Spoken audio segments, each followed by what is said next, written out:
Hello बच्चों, स्वागत है आप सबका हमारे इस नए लेक्चर में। और आप सबको बच्चों याद होगा कि क्लास 9th में जो चैप्टर 1 है आपकी एनसीईआरटी का नंबर सिस्टम, जो हमने पूरा कंप्लीट कर लिया है। मैंने आपको बहुत डिटेल में वो पूरा का पूरा बच्चों चैप्टर पढ़ाया है। और आज के लेक्चर में हम स्टार्ट करने वाले हैं पॉलिनोमियल्स के साथ, जो आपकी एनसीईआरटी में सेकेंड चैप्टर है। बहुत ही एक इम्पॉर्टेंट चैप्टर है जिसके कुछ बेसिक्स आपने हो सकता है क्लास 8 में पढ़े हो। अगर ना भी पढ़े हो तो कोई दिक्कत की बात नहीं है, मैं आपको सारी चीज़ें डिटेल में बताऊंगा। और ये चैप्टर बहुत ज़्यादा इम्पॉर्टेंट इसलिए भी है क्योंकि 9th में पॉलिनोमियल्स है, उसके बाद 10th में भी पॉलिनोमियल्स है।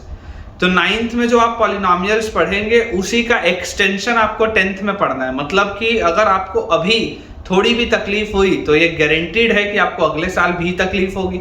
और अगर इस साल आपने इसको अच्छे से कर लिया तो ये गारंटीड है कि अगले साल बहुत आसानी से हो जाएगा।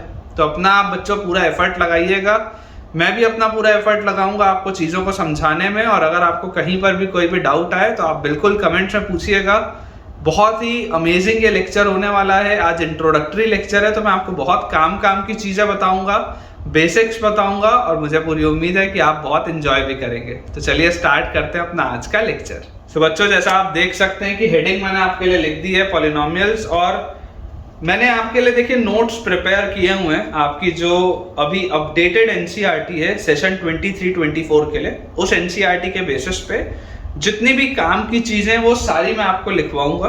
आज हम कोशिश करेंगे कि हम एक्सरसाइज 2.1 के पहले की जो सारी चीजें हैं वो आज हम कवर करें। अब देखिए बच्चों, इसमें आपने जो बेसिक्स पढ़े हैं, जो हमने नंबर सिस्टम में भी यूज किए थे, 3 बेसिक थ्योरम्स होते हैं, 3 बेसिक आइडेंटिटीज होती हैं जो हम क्लास 8th में पढ़ के आते हैं पॉलिनोमियल्स में। पहला तो हम सबको बच्चों पता होना चाहिए जो आइडेंटिटीज हमारे लिए काम की हैं, जो हमने पढ़ी हुई हैं, वो हमने कौन कौन सी आइडेंटिटीज देखिए पढ़ी हुई है। हमने पढ़ा हुआ है कि x प्लस वाई का होल स्क्वायर होता है x square plus 2xy plus y square. उसके बाद x माइनस वाई का होल स्क्वायर होता है x square minus 2xy plus y square. And last में बच्चों x square minus y square को अगर आपको फैक्टराइज करना हो तो आप इसको लिख सकते हैं x plus y multiplied with x minus y. ये 3 बेसिक आइडेंटिटीज हैं जो क्लास 8th में आपने ऑलरेडी पढ़ा हुआ है और इसकी आपको जानकारी होनी चाहिए। ठीक है ना, क्लास 8 में हम ये ऑलरेडी पढ़ के आए हैं, इसकी जानकारी आपको होनी चाहिए। ये आइडेंटिटीज जो हैं, इन आइडेंटिटीज का इस्तेमाल हमने नंबर सिस्टम वाले चैप्टर में भी किया है। अब पॉलिनोमियल्स में हमें ऐसा क्या करना है, तो सबसे पहले मैं आपको बताऊं कि पॉलिनोमियल्स में जो भी पॉलिनोमियल इक्वेशंस आप लिखेंगे या जो भी आप एक्सप्रेशंस को पॉलिनोमियल बोलेंगे, वहां पर 2 वर्ड्स की चर्चा बहुत ज्यादा होगी, जो सबसे बेसिक वर्ड्स हैं। पहला है कॉन्स्टेंट्स और दूसरा है वेरिएबल्स। पहला है कॉन्स्टेंट्स और दूसरा है वेरिएबल्स। कांस्टेंट एक ऐसी चीज होती है जिसको आप फिक्स रखते हैं हमेशा। जैसे कि मान लीजिए आप कोई भी एक नंबर लिखें, कोई भी एक नंबर, लेट अस से मैं 1 लिखूं, 2 लिखूं, 3 लिखूं, 1/2 लिखूं, 3/4 लिखूं, इस तरीके का कोई भी नंबर, तो ये कांस्टेंट है। कांस्टेंट है मतलब इनकी वैल्यू हमेशा फिक्स्ड है, मैं इन्हें बदल नहीं रहा हूं। वेरिएबल जनरली हम किससे डिनोट करते हैं? जनरली बच्चों हम वेरिएबल डिनोट करते हैं x से, y से, z से, s से, u से, t से। जनरली वेरिएबल आप इन अल्फाबेट से रिप्रेजेंट करते हैं। आपकी इच्छा के ऊपर आपको जो अल्फाबेट लिखना हो आप लिख सकते हैं और आप उसको वेरिएबल बोल सकते हैं, कोई दिक्कत की बात नहीं है। मतलब अगर आपको लिखना हो कि सर मैं तो m और n को वेरिएबल बोलना चाहूंगा, आप बोल सकते हैं, कोई दिक्कत नहीं है। पर इन जनरल मोस्टली आप इन चीजों में से कोई ना कोई वेरिएबल देखेंगे। वेरिएबल ऐसी क्वांटिटीज होती हैं जिनकी वैल्यूज बदलते जाती है, वेरी करती है। नाम में ही है ना वेरिएबल। वेरिएबल मतलब जो वेरी करे, मतलब कि आप अलग अलग उनमें वैल्यूज पुट कर सकते हैं। कॉन्स्टेंट्स वो हैं जो फिक्स्ड हैं, और वेरिएबल वो आपने रखे हुए हैं डिनोशंस जिसकी आप वैल्यूज बदल सकते हैं। मतलब मैं कभी x की वैल्यू 1 बोल सकता हूँ, मैं कभी x की वैल्यू 2 बोल सकता हूँ, मैं कभी x की वैल्यू 3 बोल सकता हूँ। मैं अपने मन मर्जी के हिसाब से इसकी वैल्यूज को चेंज कर सकता हूँ। ठीक है, तो ये बेसिक सी चीज है कॉन्स्टेंट्स और वेरिएबल्स की, जो हमको पता होनी चाहिए। अब अगर बच्चों हम आ जाए डेफिनेशन पॉइंट ऑफ व्यू पे कि यार पॉलिनोमियल हमको पढ़ना है, पॉलिनोमियल का डेफिनेशन क्या होता है, तो बेटा मैं आपको एक बात बता दूं कि कुछ बेसिक सी चीजें जो हमको पता होनी चाहिए। हो सकता है आपने क्लास 8th में बुकिश डेफिनेशन पढ़ी हो सकता है ना भी पढ़ी हो, कुछ बच्चों को क्लियर हो, कुछ बच्चों को ना भी क्लियर हो, कोई दिक्कत की बात नहीं।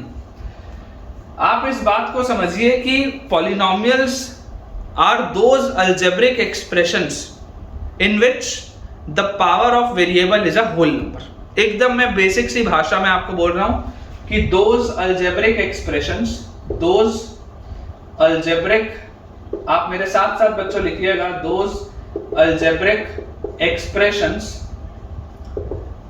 in which the powers of variable, those algebraic expressions in which the powers of variable is a whole number,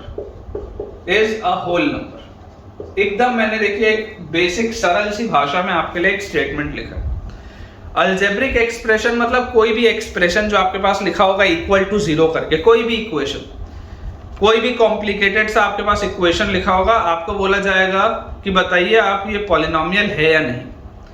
तो हम किसी भी इक्वेशन को, किसी भी अलजेब्रिक एक्सप्रेशन को, अलजेब्रा क्या होता है? अलजेब्रा होता है जहां पर एक्स वाई वाली चीजें चल रही होती है। वैसे इक्वेशंस जिसमें एक्स वाई वाली चीजें चल रही होती हैं उसे हम अलजेब्रा बोलते हैं। अलजेब्रिक इक्वेशंस या अलजेब्रिक एक्सप्रेशंस जिसमें कि जहां जहां पर वेरिएबल होगा, वेरिएबल के पावर में हमेशा होल नंबर हो, तो वैसे वाले एक्सप्रेशंस को हम क्या बोलते हैं? पॉलिनोमियल्स बोलते हैं। ठीक है, जैसे मैं आपको एग्जांपल के लिए कुछ एग्जांपल्स लेके बताता हूं, फिर हम देखेंगे कि इनमें से कौन कौन सा पॉलिनोमियल है, कौन कौन सा नहीं। इमेजिन करिए मैंने आपके लिए लिख दिया x² प्लस 2x प्लस 3। ये मान लीजिए हमने एक एक्सप्रेशन लिखा, या मान लीजिए मैंने लिख लिया x³ plus 3x² plus 4x plus 2।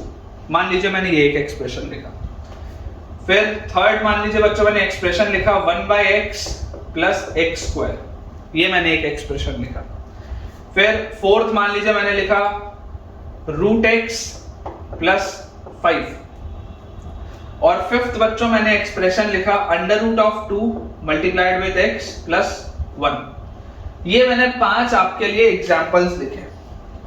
जो समझने वाली बात है वो ये है कि ये जो पांचों एग्जाम्पल्स बच्चों मैंने आपको दिए, ये पांचों ही एग्जाम्पल्स अलजेब्रिक एक्सप्रेशंस हैं। अलजेब्रिक एक्सप्रेशन तो है एक बहुत बड़ा टर्म होता है, एक बहुत बड़ी दुनिया होती है अलजेब्रा की, और उसमें एक छोटा सा हिस्सा होता है पॉलिनोमियल्स। ठीक है, तो ये जो मैंने एक्सप्रेशंस आपके लिए लिखे हैं पांचों, ये पांचों अलजेब्रिक एक्सप्रेशंस हैं, क्योंकि इसमें अलजेब्रा का इस्तेमाल हो रहा है। इसमें एक्स के टर्म्स हैं, कुछ टर्म्स आपके पास डिनोमिनेटर में है, कुछ टर्म्स में अंडर रूट लगा है, लेकिन हाँ एक्स वाले टर्म्स हैं तो अलजेब्रा की तो बात हो रही है। इसका मतलब क्या ये अलजेब्रिक एक्सप्रेशंस हैं? तो हाँ ये अलजेब्रिक एक्सप्रेशंस तो हैं, पर क्या ये सारे पॉलिनोमियल्स हैं वो मुझे देखना पड़ेगा। कैसे देखना पड़ेगा? अपने इस डेफिनेशन से। डेफिनेशन मैंने क्या बोली कि आपके पास जब भी अलजेब्रिक एक्सप्रेशन आएंगे, आपको सिर्फ इस बात को इंश्योर करना है कि आपके पास जहां जहां पर भी वेरिएबल है, वेरिएबल के पावर में सिर्फ और सिर्फ आपको होल नंबर चाहिए। होल नंबर मतलब 0, 1, 2, 3, 4 एंड सो ऑन। वेरिएबल का अगर पावर होल नंबर होगा तो ऑटोमेटिकली आपके जो अलजेब्रिक एक्सप्रेशंस होंगे वो पॉलिनोमियल्स हो जाएंगे, और अगर वेरिएबल का पावर होल नंबर नहीं होगा तो वो पॉलिनोमियल्स नहीं होंगे। अब जैसे आप यहां पर देखिए, ये जो पूरा का पूरा आपके पास अलजेब्रिक एक्सप्रेशन है, इसमें वेरिएबल कौन है? वेरिएबल x है। x वाला टर्म यहां पर भी है, x वाला टर्म यहां पर भी है। ये वाला जो x का टर्म है, इसका पावर क्या है? इसका पावर 2 है। क्या 2 एक होल नंबर है? तो हाँ 2 एक होल नंबर है। ये वाला जो x है, इसका पावर क्या है? इसका पावर 1 है। कुछ नहीं लिखा है मतलब इसका पावर 1 है। तो क्या ये होल नंबर है? बिल्कुल हाँ होल नंबर है। तो अगर आपके पास जहां जहां पर भी वेरिएबल आ रहे हैं, अगर उन वेरिएबल्स के पावर होल नंबर हैं, तो आप 100% ये बोल सकते हैं कि ये एक्सप्रेशन पॉलिनोमियल होगा, ये एक्सप्रेशन पॉलिनोमियल होगा। ठीक है, तो ये तो सही है। अब सेकंड वाले को अगर मैं देखूं, तो सेकंड वाले को आप ध्यान से देखिए, वेरिएबल कौन है? तो वेरिएबल x है।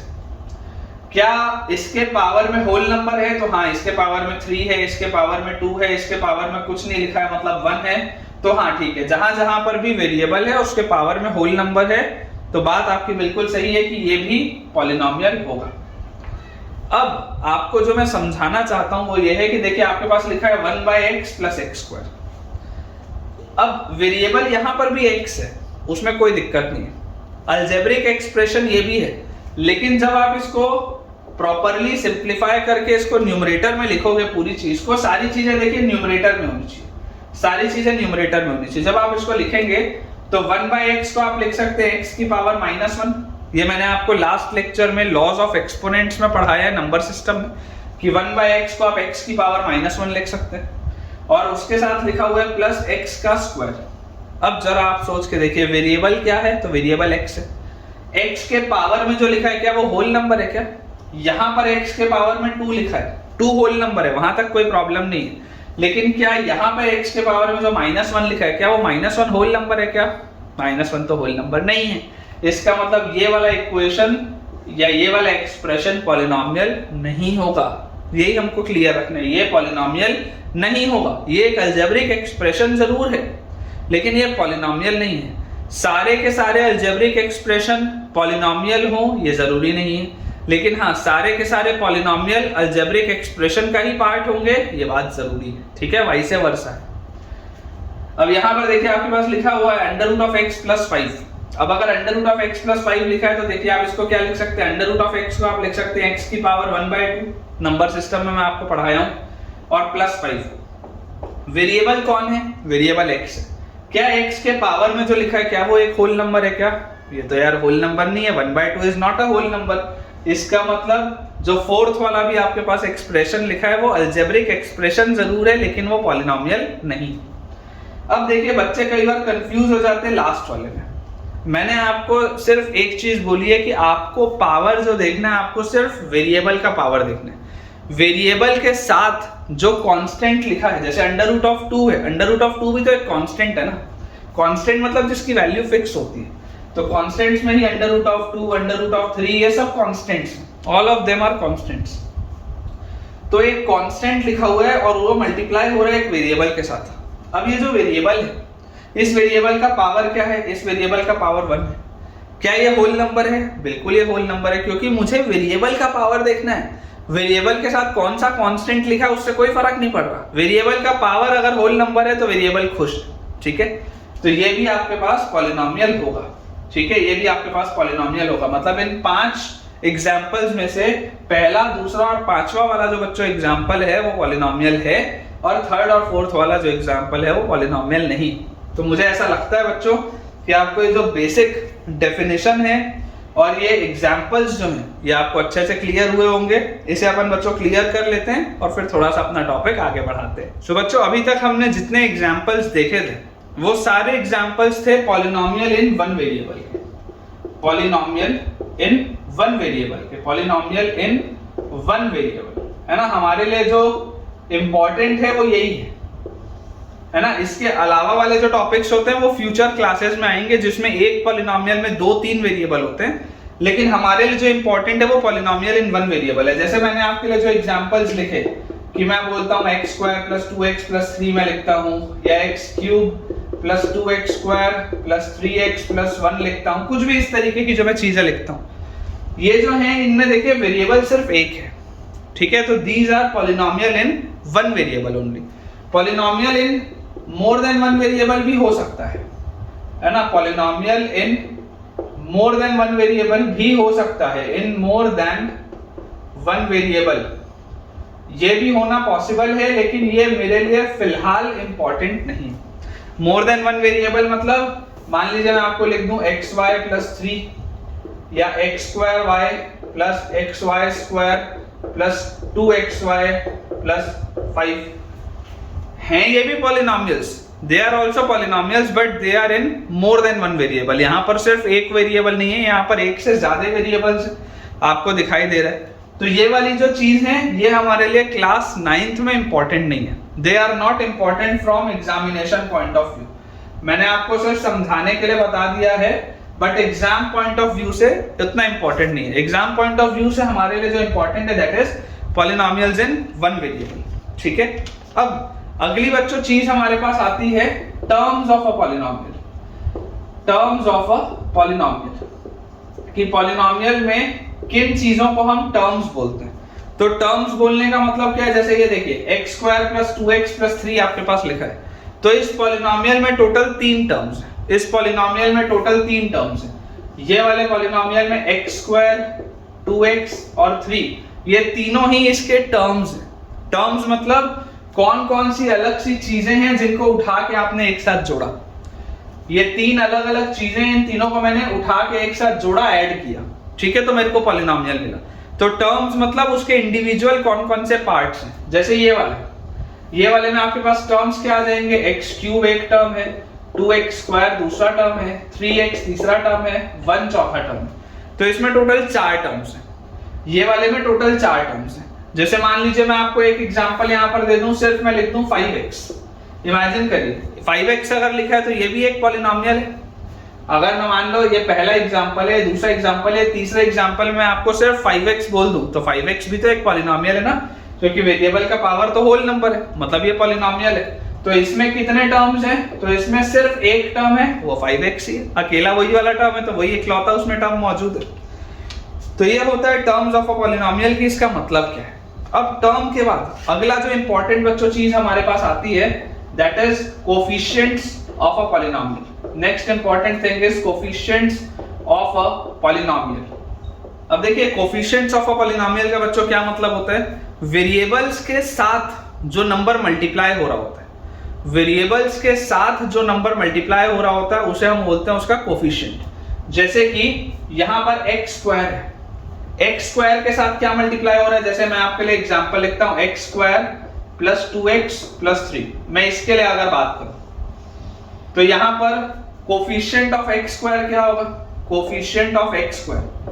तो x स्क्वायर किसके साथ मल्टीप्लाई हो रहा है, तो आप देख रहे हैं x स्क्वायर के साथ कुछ नहीं लिखा है, मतलब 1 लिखा होगा। मतलब अगर x स्क्वायर के साथ यहाँ कुछ नहीं लिखा है मतलब 1 लिखा होगा, तो कोफिशिएंट ऑफ x स्क्वायर क्या आ जाएगा, 1 आ जाएगा। अगर मान लीजिए मैं आपसे पूछूं कोफिशिएंट ऑफ x क्या है, वेरिएबल का कोफिशिएंट पूछा जाता है, हमेशा कोफिशिएंट पूछा जाता है वेरिएबल वाले टर्म्स का।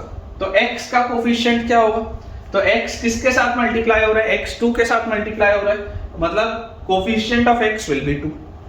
अब कई बार पूछते हैं कि बताइए 3 किसका कोफिशिएंट होगा, तो बच्चा कंफ्यूज हो जाता है। बच्चा बोलता है कि सर 3 तो कांस्टेंट नंबर है, भला 3 भी क्या किसी का कोफिशिएंट हो सकता है, तो हाँ हो सकता है। क्यों हो सकता है, देखिए आप इसको ऐसा सोचिए कि अगर 3 के साथ कुछ नहीं लिखा है, मतलब मैं ऐसा बोल सकता हूं क्या कि 3 के साथ x की पावर 0 लिखा होगा। मैंने आपको नंबर सिस्टम में लॉज ऑफ एक्सपोनेंट्स में लास्ट लेक्चर में बताया है कि anything raise to the power 0 is 1। ये बेटा मैं आपको चीज बताया हूं, anything raise to the power 0 is 1।